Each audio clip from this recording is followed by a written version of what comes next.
దేవస్థానం గురువాగూడెం జంగారెడ్డి మండలం ఏలూరు జిల్లా శ్రీ మధ్య ఆంజనేయ స్వామి వారి దేవస్థానంలో మనకి 27 నక్షత్రాలు యొక్క విశిష్టత, వాటి యొక్క వృక్షాలు గురించి కిందటి ఎపిసోడ్లో తెలుసుకుంటున్నాము. ఈసారి నుంచి ఈ రోజు నుంచి ఏ నక్షత్రానికి ఏ చెట్టు, అవి ఎన్ని ప్రదక్షిణాలు చేయాలి అనే విషయం గురించి మనకి మన మధ్య ఆంజనేయ స్వామి వారి దేవస్థానంలో ప్రతి చెట్టు దగ్గర ఏర్పాటు చేయడం జరిగింది.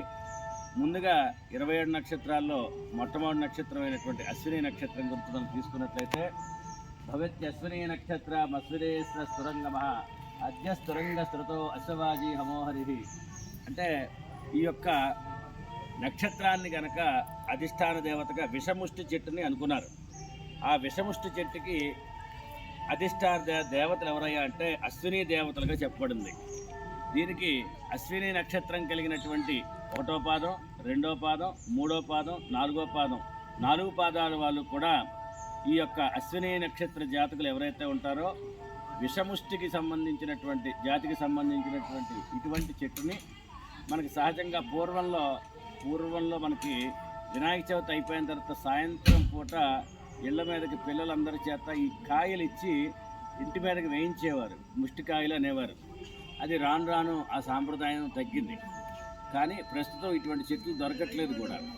దొరికిన వాళ్ళు, అవకాశం ఉన్న వాళ్ళందరూ కూడా ఈ విషముష్టి చెట్టు అశ్విని నక్షత్ర జాతకులు ఎవరైతే ఉంటారో వాటిని ఈ యొక్క చెట్టును సంరక్షించి వాటికి సంబంధించినటువంటి ఒక 3 ప్రదక్షిణాలు కనుక చేసినట్లయితే, ప్రతిరోజు కానీ లేదా వాళ్ళకి కుదిరినప్పుడు కానీ చేసుకోగలిగినట్లయితే వాళ్ళకి వృత్తి ఉద్యోగ వ్యాపారాల్లో శీఘ్రమే వాళ్ళు అనుకున్నటువంటివన్నీ జరుగుతాయని చెప్పి నమ్మకం. కాబట్టి అశ్విని నక్షత్రం 4 పాదాల వాళ్ళు, మేషరాశికి సంబంధించినటువంటి వాళ్ళు కూడా ఈ యొక్క మన విషముష్టి చెట్టుని పాతి లేదా విషముష్టి చెట్టు ఎక్కడుందో అక్కడ దాన్ని సంరక్షించవలసిందిగా కోరుతున్నాం. అదే రకంగా వారి యొక్క ప్రదక్షిణాలు కనుక 3 ప్రదక్షిణాలు చేసినట్లయితే వాళ్ళకి మనోభీష్టాలన్నీ కూడా నెరవేరుతాయని చెప్పి నమ్మకం. అందులో ముఖ్యంగా ఉంటాయి. ఈ కాయలు కూడా ఆయుర్వేదంలో మనకు వాడతారు. సో కాబట్టి ఇవి భక్తులందరూ కూడా గమనించి మధ్య ఆంజనేయ స్వామి దేవత ఈ యొక్క విషముష్టి చెట్టుని దగ్గర వాల్మీకి సహజంగా ఏర్పడినటువంటి వాల్మీకి అంటే మనకి పుట్ట కూడా ఉంది.